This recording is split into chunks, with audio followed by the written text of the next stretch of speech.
শুরু হচ্ছে ম্যাগাজিন অনুষ্ঠান দর্পণ।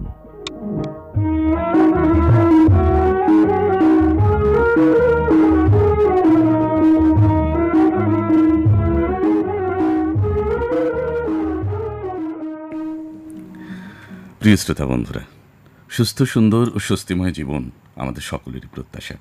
সেই প্রত্যাশায় আমরা যাপিত দিনকে সাজাই, হেঁটে চলি আশা ও আনন্দের বাতি জেলে। তবু আকস্মিকভাবেই আমরা অসুস্থ হয়ে পড়ি, ছন্দপতন হয় প্রত্যাহিক জীবনের। হ্যাঁ শ্রোতাবৃন্দ, দেহ মনে সুস্থ সুন্দর জীবনযাপনের কোনো বিকল্প নেই। ছোটবেলা থেকেই শুনে আসছি স্বাস্থ্যই সকল সুখের মূল। অসুস্থ হয়ে পড়ার একটি বড় কারণ হল সচেতনতার অভাব। প্রিয় বন্ধুরা, শরীর ভালো না থাকলে মন খিটখিটে হয়ে যায়, সবকিছুতে অনীহা কাজ করে, অথচ শারীরিক সুস্থতার উপর নির্ভর করে মানসিক সুস্থতা। তাই শরীরের সুস্থতার জন্য হাঁটার কোনো বিকল্প নেই, কারণ হাঁটার রয়েছে নানাবিধ উপকারিতা।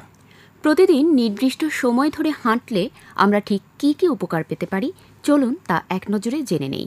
সুপ্রিয় শ্রোতা, সকাল সকাল হাঁটতে বেরোলে শরীর মন কিন্তু একদম ফুরফুরে হয়ে যায়। প্রতিদিন একটা নির্দিষ্ট নিয়ম ধরে হাঁটা চলা করলে মানুষের এনার্জি লেভেলও বাড়ে। সারাদিন ক্লান্তি ভাব কিংবা ঝিমানি ভাব থাকে না, কাজকর্মে উৎসাহ পাওয়া যায়, শরীর থাকে চনমনে। আর হাঁটলে মস্তিষ্ক সক্রিয় থাকে। এর ফলে আমাদের ব্রেনের কোষগুলো বিকশিত হয়, ফলে মস্তিষ্ক আরও শক্তিশালী হয়। মস্তিষ্কের স্বাস্থ্যের উন্নতি হলে এবং মাথায় ভালোভাবে রক্ত সঞ্চালন হলে অ্যালজাইমার মতো রোগকে আমরা ঠেকাতে পারি। প্রিয় বন্ধু, আপনারা জানেন যে প্রতিদিন হাঁটলে স্নায়ু প্রক্রিয়া ঠিক থাকে, রাগ ও আক্রমণাত্মক আচরণকেও নিয়ন্ত্রণে রাখে। হাঁটা আমাদেরকে বিষণ্ণতা থেকে মুক্তি দেয়। এছাড়া হাঁটতে বের হলে আশেপাশের মানুষের সাথে আমাদের দেখা সাক্ষাৎ ও গল্প হয়, যা মনকে প্রফুল্ল রাখে। শুধু তাই নয়, হাঁটা বিপাক প্রক্রিয়ায় সাহায্য করে। আমরা যে খাদ্য গ্রহণ করি সেটি বিভিন্ন শক্তিতে রূপান্তরিত হয়। হাঁটাহাঁটি করা এই রূপান্তর প্রক্রিয়ায় সহায়তা করে। এছাড়া ওজন ঠিক রাখা ও হাড়ের জয়েন্ট ঠিক রাখতেও হাঁটার উপকারিতা অপরিসীম। এমনকি দীর্ঘদিন সুস্থভাবে বেঁচে থাকতে চাইলে হাঁটার কোনো বিকল্প নেই। এটি ইমিউন সিস্টেমকে শক্তিশালী করে। বিশেষ করে যারা ডায়াবেটিসের রোগী, নিয়মিত হাঁটা চলা তাদের জন্য অত্যন্ত প্রয়োজনীয়। এর ফলে রক্তে শর্করার মাত্রা সঠিক থাকে এবং উচ্চ রক্তচাপের সমস্যা কমে যায়। তাই দিনে অন্তত 30 মিনিট নিয়ম করে হাঁটলে নিয়ন্ত্রণে থাকবে ব্লাড সুগার লেভেল। বন্ধুরা, হাঁটার সবথেকে ভালো দিক হলো এর জন্য আলাদা করে কিছু করতে হয় না। আমরা চাইলে অফিস, স্কুল, কলেজে হেঁটে আসা যাওয়া দিয়েই এটি শুরু করতে পারি। আসুন স্বাস্থ্য সুরক্ষায় আমরা নিয়মিত হাঁটার অভ্যাস করে তুলি, নিজে সুস্থ থাকি, অন্যকেও সুস্থ থাকতে উৎসাহী করি। এই শুভ প্রত্যাশায় ম্যাগাজিন অনুষ্ঠান দর্পণে আপনাদের সকলকে স্বাগত জানাচ্ছি। আমরা দুজন, আমি লালটু হুসাইন এবং আমি ফারজানা আলম লীনা।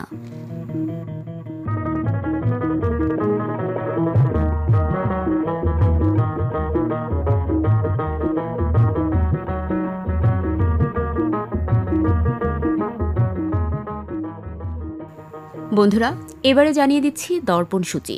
শুরুতেই শুনবেন এই দিনে পর্ব। এরপর যথাক্রমে রয়েছে অদম্য বীর, শ্রমকণ্ঠ, উৎসবে বাংলাদেশ এবং সবশেষ পরিবেশনা আমাদের গান পর্ব। এই হলো পুরো পরিবেশনা। তাহলে চলুন আমরা চলে যাই মূল পরিবেশনায়।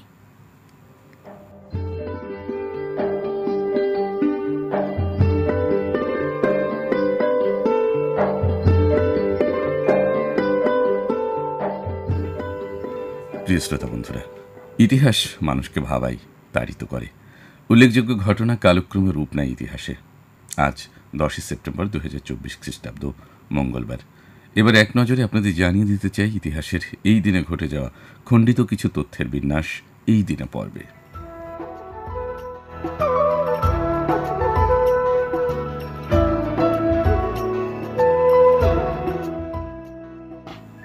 শুরুতেই উল্লেখযোগ্য ঘটনা তুলে ধরছি।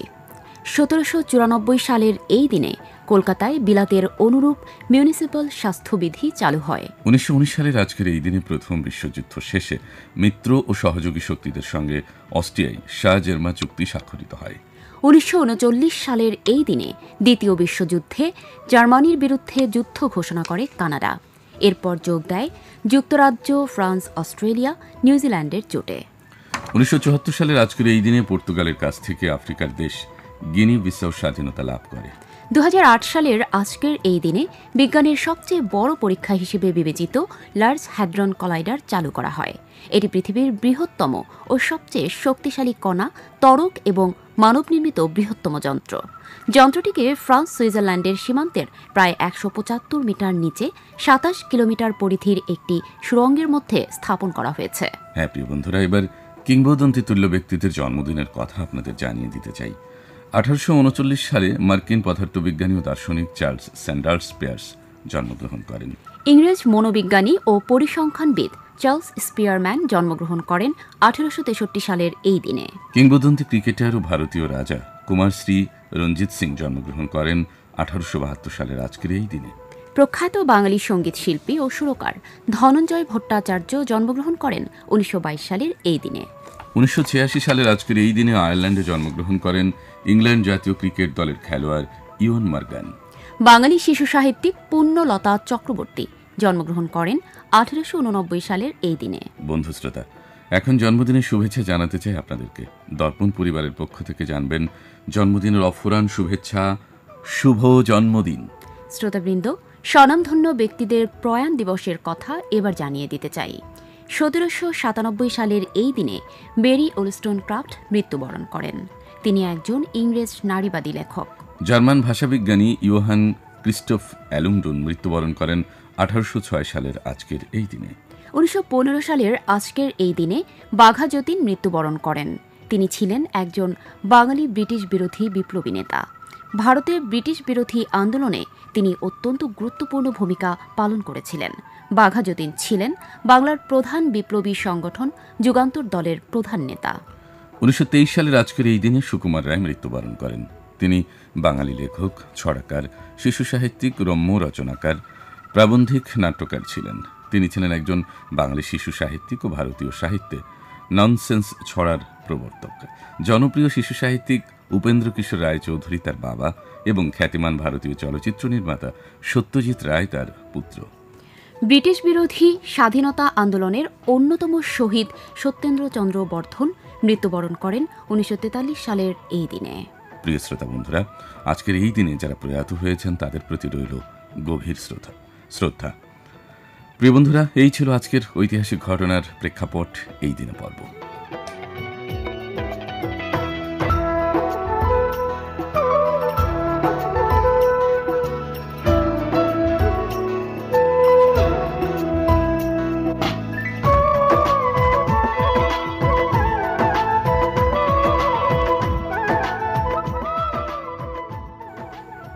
সুপ্রিয় শ্রোতা, আপনাদের আমন্ত্রণ জানাচ্ছি দর্পণ অনুষ্ঠানের নতুন আয়োজন অদম্য বীর পর্বে। আমরা সবাই অবগত আছি যে গত জুলাই মাস থেকে শুরু করে আগস্টের 5 তারিখ পর্যন্ত দেশের আপামর ছাত্রছাত্রীগণ কোটা বিরোধী আন্দোলনে যুক্ত হন। তাদের এই আন্দোলন পরবর্তী পর্যায়ে অনেক চড়াই উতরাই পেরিয়ে বৃহৎ পরিসর লাভ করে এবং এতে সম্পৃক্ত হয় সাধারণ জনগণ। তখন থেকে এটি ছাত্র জনতার আন্দোলনে রূপ নেয়। তাদের 9 দফা দাবি নেমে আসে 1 দফায়। প্রকারান্তরে ফ্যাসিস্ট সরকার ছাত্র জনতার দাবি অগ্রাহ্য করে দেশব্যাপী আইন শৃঙ্খলা বাহিনী ও দলীয় মদতপুষ্ট লোকদের লেলিয়ে দেয়। পরবর্তীতে শত নির্যাতন সত্ত্বেও আন্দোলন আরও বেগবান হয় এবং আইন শৃঙ্খলা বাহিনী ও দলীয় লোকদের নির্বিচার গুলিবর্ষণ, কাঁদানে গ্যাস এবং হেলিকপ্টার থেকে গুলি বর্ষণে অনেক তাজা প্রাণ ঝরে পড়ে। শহীদের সংখ্যা অগণিত, আহত ও পঙ্গুর সংখ্যা অসংখ্য। এছাড়াও চোখ হারানো, হাত হারানো, পা হারানো ছাত্র জনতার সংখ্যা অনেক। মূলত সেই বিভীষিকাময় সময়কে তুলে ধরতে এবারের আয়োজন অদম্য বীর। এতে আমরা পর্যায়ক্রমে শহীদ পরিবার, আহত এবং আন্দোলনে সরাসরি অংশগ্রহণকারী ছাত্র জনতার কথা শুনব। শোনা যাক অদম্য বীর পর্বটি।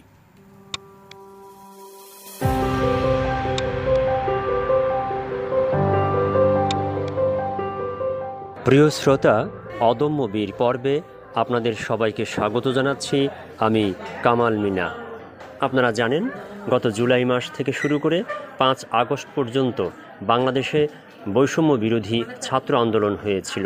সেই ছাত্র আন্দোলনের শুধুমাত্র কোটা বিরোধী আন্দোলন নিয়ে মাঠে নামার পর ছাত্রদের উপর দমন পীড়ন চালানোর ফলে তাদের একটি দাবিতে পরিণত হয়, সেটি হচ্ছে ফ্যাসিবাদ সরকারের পদত্যাগ। সেই বৈষম্য বিরোধী ছাত্র আন্দোলন ঢাকা থেকে শুরু হওয়ার পর সারা বাংলাদেশে ছড়িয়ে পড়েছিল। সেই আন্দোলনের সফলতার ফলশ্রুতিতে আজকে অন্তর্বর্তী সরকার দেশ চালাচ্ছে। প্রিয় শ্রোতা, বৈষম্য বিরোধী ছাত্র আন্দোলনে অনেকে শহীদ হয়েছেন, অনেকে আহত হয়ে হাসপাতালে চিকিৎসা নিচ্ছেন।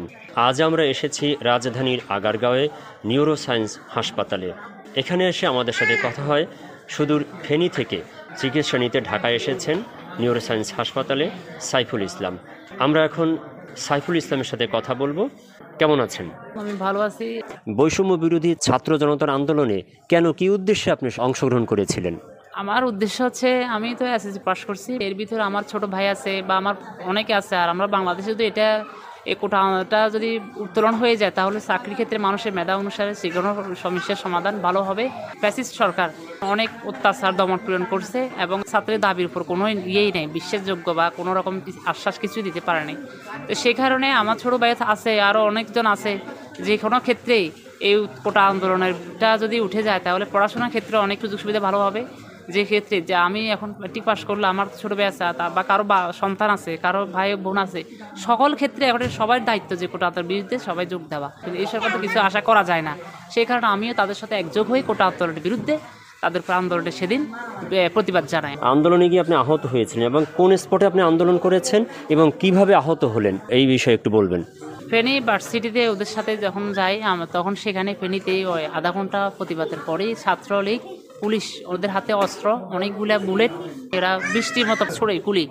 এর ভিতরে মনে করেন আমার সাথে আরও অনেক আমার ক্লাসমেট বন্ধু বান্ধব আহত হয়েছে, তার ভিতরে অনেকজন মারা গেছে আর অনেকজন আহত হয়েছে, প্রায় 350-র মতো এরকমই মানুষ মানে সেদিন গুলিবিদ্ধ, বেশি সিরিয়াসলি। আর বাকি 600-700 জন ওগুলা মানে অনেক কিছু হয়েছে, মানে এত বেশি অ্যাক্সেস হয় নাই, বাকি মারাও গেছে।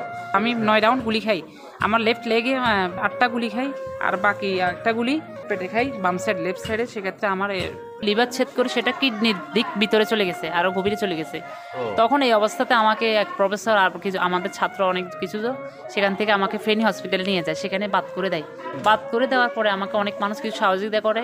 আমার অপারেশন করার সময় আতুইটা করে শিলেছে প্যাটশিট, কিন্তু আমার বুলেটটা বাইর করে নাই। এখন কি ঢাকায় এসে অপারেশন করে গুলি বের করা হয়েছে?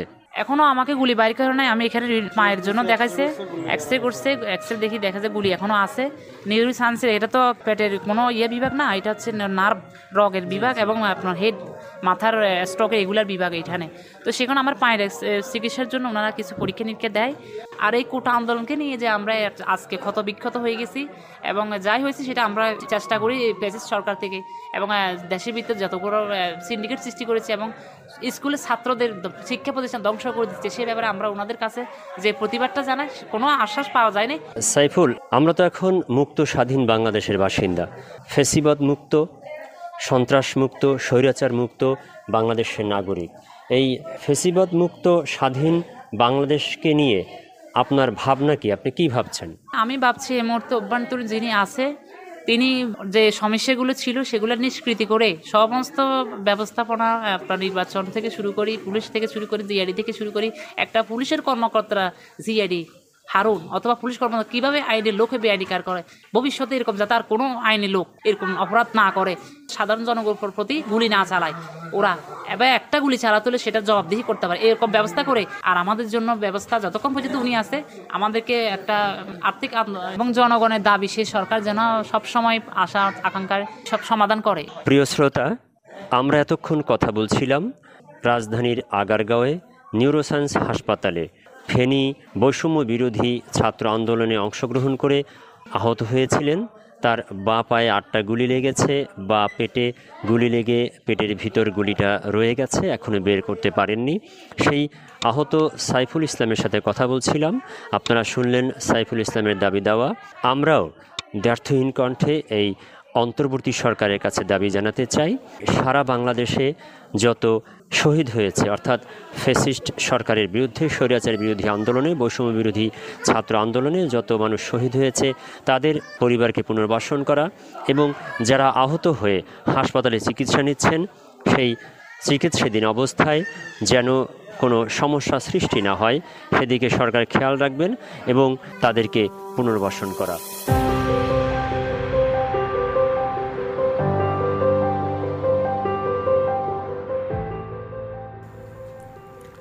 প্রিয় শ্রোতা বন্ধুরা, প্রত্যেক মানুষই চায় একটি সচ্ছল নির্বিঘ্ন জীবন, কিন্তু সে জীবনে নিশ্চয়তা সকলে পায় না। তবু মানুষ সংগ্রাম করে বেঁচে থাকার স্বপ্ন দেখে। শ্রম আর ঘামের বিনিময়ে যারা জীবনের নিশ্চিন্ত সচ্ছলতা ফিরিয়ে আনতে সময় ব্যয় করেছেন, তাদের নিয়ে আমাদের এবারের আয়োজন। বন্ধুরা, বলছিলাম শ্রমজীবী মানুষের কথা। শ্রমকণ্ঠ পর্বে এবার শুনবেন গোলাম কিবরিয়ার গ্রন্থনা উপস্থাপনায় শ্রমজীবী মানুষের জীবিকা ও ভাবনা নিয়ে একটি প্রামাণ্য। চলুন শোনা যাক।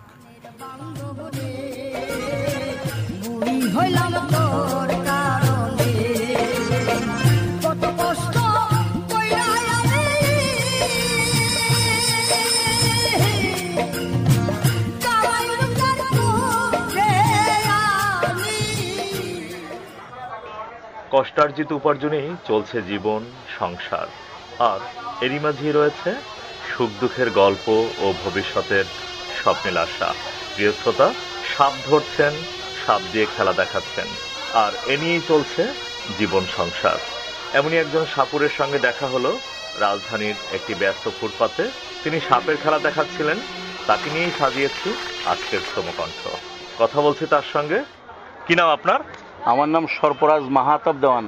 তো আমি দেখতে পাচ্ছিলাম আপনার এখানে অনেকগুলো সাপের ঝাঁপি রয়েছে, তো একটু বলবেন কি যেখানে কি কি সাপ রয়েছে? এখানে রয়েছে কালনাগিনী, গক্ষুর, আলদ, নগাই, ভিংরাজ, কালকিটো, সুতারনালি, তারপর হলো পঙ্খিরাজ, বিভিন্ন ধরনের সাপ আছে আর কি। এই সাপ আপনি কিভাবে সংগ্রহ করছেন? এগুলা বিভিন্ন জায়গা থেকে ধরছি। ধরেন ওই গ্রাম অঞ্চল, বাড়িঘরের পিছনে অনেক সময় গরুর ছাগলের খামারের ভিতরে সাপ থাকে, এগুলা ধরি আমরা। খবর দিলে আমরা ধরে নিয়ে আসি, ধরে এনে এগুলা দিয়ে আবার আমাদের জীবিকা চলে। যেমন আমার এগুলো খেলায় নিয়ে যাই, বাড়ি বাড়ি খেলা দেখায়। সাপ খেলা দেখাইলে 200-100 টাকা পাওয়া যায়। চাউল টাউল 2 কেজি 3 কেজি দেয়। এটা হলে আমাদের জীবিকা চলে। তার জন্য আবার কিছু কিছু সাপ আমরা বিক্রিও করি। ওই যখন মেডিকেল কলেজ সাপের প্রয়োজন লাগে, সায়েন্স ল্যাবরেটরি, আইসি কোম্পানি, বিভিন্ন জায়গায় এগুলো সাপ লাগে। তো এই পেশায় আপনি এলেন কিভাবে? এটা আমার জন্মগত পেশা। যেমন এই পেশাটা আমার দাদা করছে, আমার বাবাই করছে, তারপর এই পেশায় আমরা নেমেছি। আপনার পরিবারে কে কে আছে? আমার পরিবারে ধরেন আমার ভাই আছে, মা আছে, আমার 2 মেয়ে আছে, 2 ছেলে আছে। আমরা 4 ভাইয়ের ভিতরে 4 ভাই সাপের খেলা দেখাই। আপনার সন্তানদের নিয়ে আপনার কি স্বপ্ন? লেখাপড়া করতেছি ইনশাল্লাহ। আমার এক ছেলে 8-এ পড়ে। আমার ইচ্ছা উচ্চ শিক্ষিত হয়ে তারা ধরে ভালো মানুষ হবে, ভালো একটা চাকরি করবে, এই আমার আশা। গ্রামগঞ্জে দেশ বিদেশে আপনি সাপের খেলা দেখাচ্ছেন, মানুষকে আনন্দ দিচ্ছেন। এর মাঝে আপনার ভালো লাগার দিকগুলো একটু জানতে চাই। হ্যাঁ, আমরা ভাই মানুষে আনন্দ দেই, বিভিন্ন জায়গায় যাই, খেলা টেলা দেখাই, 10 টাকা আয় হয়। এই আয় পর টাকা দিয়ে আমরা চলি। এখন সময়ের পরিবর্তন হয়েছে। এক সময় সাপ খেলাটা আমাদের দেশের একটা সংস্কৃতি ছিল। এগুলো নিয়ে অনেক সিনেমা, নাটক, অনেক কিছু হয়েছে এই সাপ খেলা নিয়ে। এখন মানুষের আনন্দের অভাব নেই। এখন মোবাইলে সব কিছু পায়। সাপ খেলার আনন্দটা মোবাইলে কি পাওয়া যায়? আমি বাঁশি বাজিয়ে অনেক সাপের খেলা দেখাই, গান গাই। আপনি মানুষকে আনন্দ দিচ্ছেন, তো এবার আপনার নিজের একটু আনন্দের কথা জানতে চাই। গান গাইতেও ভালো লাগে, বাঁশি বাজাতেও ভালো লাগে, আমার নিজে আনন্দ করতেও ভালো লাগে। মানুষকে যেরকম আনন্দ দেয় আমি নিজেও আনন্দ পাই। আপনার পছন্দের একটি গানের কথা শুনতে চাই। যে গানটি আমি সবসময় বেশি গিয়ে থাকি, এই গানটি আমি শোনাবো। মনেরই ছোট ঘরে আগুন লেগেছে হায়রে, পানিতে নিভে না রে, করি কি উপায়? বেঁচে থাকা হলো দায়, সজনী গো, বেঁচে থাকা হলো দায়। মনেরই ছোট্ট ঘরে আগুন লেগেছে হায়রে,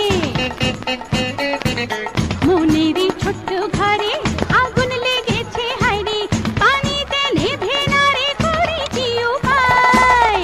বেঁচে থাকা হলো দায়, সজনী গো, বেঁচে থাকা হলো দায়।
অন্য কোনো শ্রমজীবী বন্ধুর গল্প নিয়ে হাজির হব। সে পর্যন্ত সবাই ভালো থাকুন, সুন্দর থাকুন। আবহমান বাংলার উৎসব অনুষ্ঠান শুধু ছুটির দিনই নয়, বিশেষ উৎসব উপলক্ষে বিশেষ কর্মকাণ্ডের দিনও বটে। আসলে যে কোনো উৎসবই আনন্দের, আবেগের, উচ্ছ্বাসের, পাশাপাশি মিলনের, ঐক্যের এবং ঐতিহ্যকে তুলে ধরার নিবিড় প্রয়াস এই উৎসব। প্রিয় শ্রোতা বন্ধুরা, এবার শুনবেন উৎসবে বাংলাদেশ পর্ব। এ পর্বে বাংলাদেশের বিভিন্ন অঞ্চলের প্রাচীন খেলা, মেলা ও উৎসব নিয়ে লিখেছেন এম এ ওয়াহাব। পরিবেশন করছেন তনিমা করিম।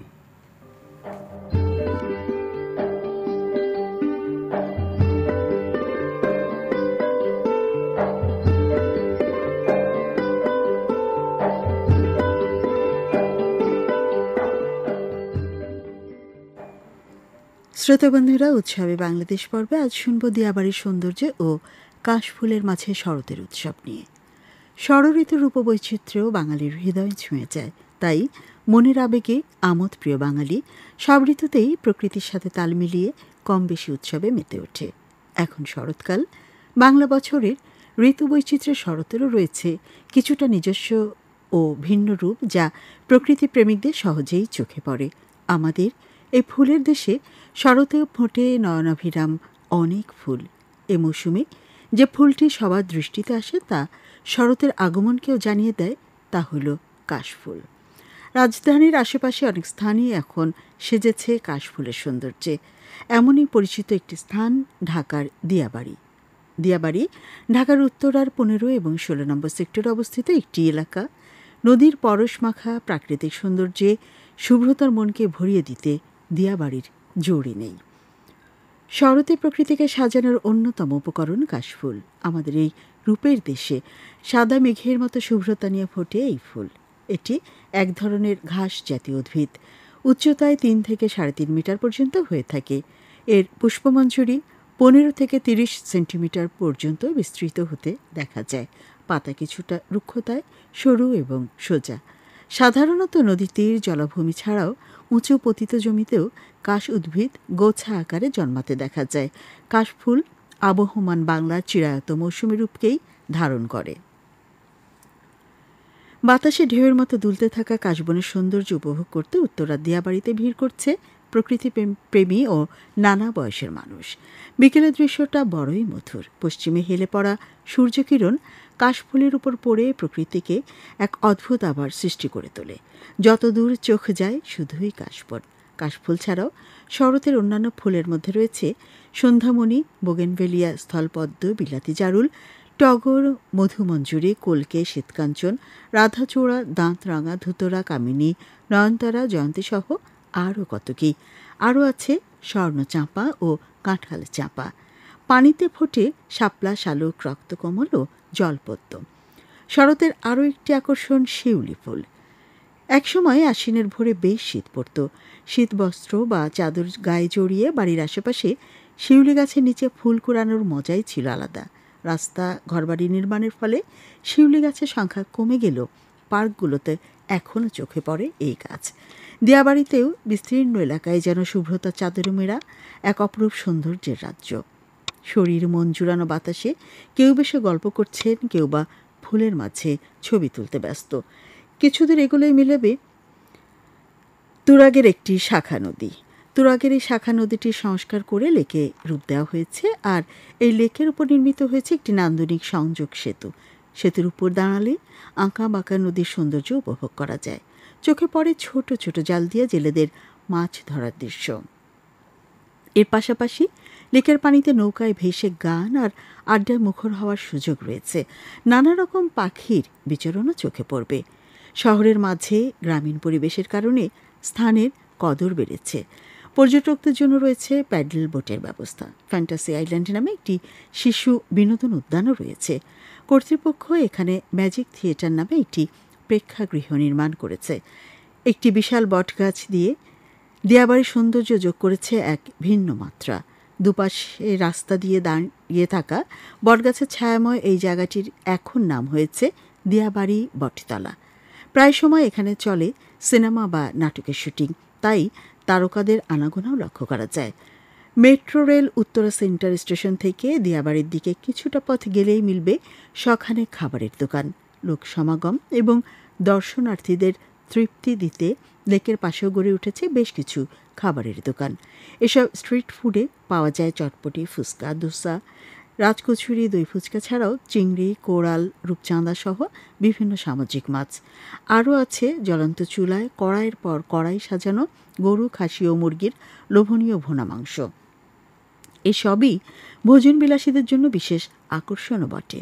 লেকের পাড়ে ছোট ছোট টুলে বসে চা বা কফি খেতে খেতে একটু পরপরই বিমান উড়ে যাওয়ার দৃশ্যও চোখে পড়বে।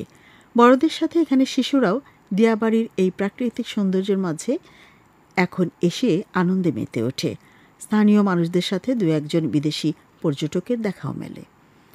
শরতের স্নিগ্ধ প্রকৃতির মাঝে বাঙালি চেতনার নানা উৎসবে আছে প্রাণের ছোঁয়া।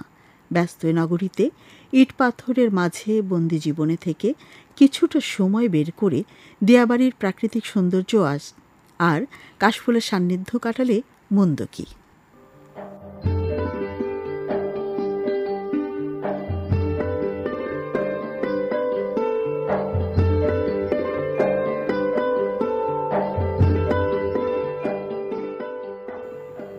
প্রিয় বন্ধুরা, এবারে গান।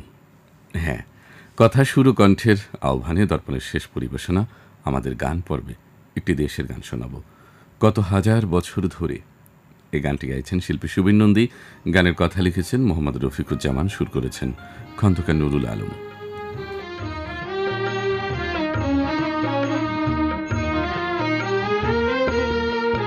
কত হাজার বছর ধরে এই পথে প্রান্তরে গান শুনিয়ে ধন্য হলো বাউল মন আমার। কত হাজার বছর ধরে এই পথে প্রান্তরে গান শুনিয়ে ধন্য হলো বাউল মন আমার। কতবার কত ঝঞ্ঝা এলো, কত কি হারিয়ে গেল, কতবার কত ঝঞ্ঝা এলো, কত কি হারিয়ে গেল, কত বিষে নীল হলো এই গানের অলংকার। কত হাজার বছর ধরে এই পথে প্রান্তরে গান শুনিয়ে ধন্য হলো বাউল মন আমার।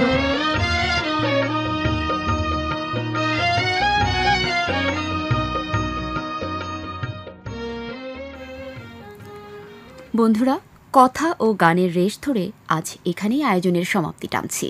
সবাই সুস্থ, সুন্দর ও নিশ্চিন্ত জীবনযাপন করুন এই বলে জানিয়ে দিতে চাই আজ দর্পণ গ্রন্থনায় ছিলেন সালমা বেগম এবং উপস্থাপনায় আমি ফারজানা আলম লীনা এবং আমি লালটু হুসাইন। প্রযোজনা সহযোগিতায় মোহাম্মদ ওয়াকিবুর রহমান, প্রকৌশল সহযোগিতায় আফরোজা আক্তার, তত্ত্বাবধানে শাহজাহান জামান চৌধুরী, আর দর্পণ প্রযোজনা করেছেন আশিকুর রহমান।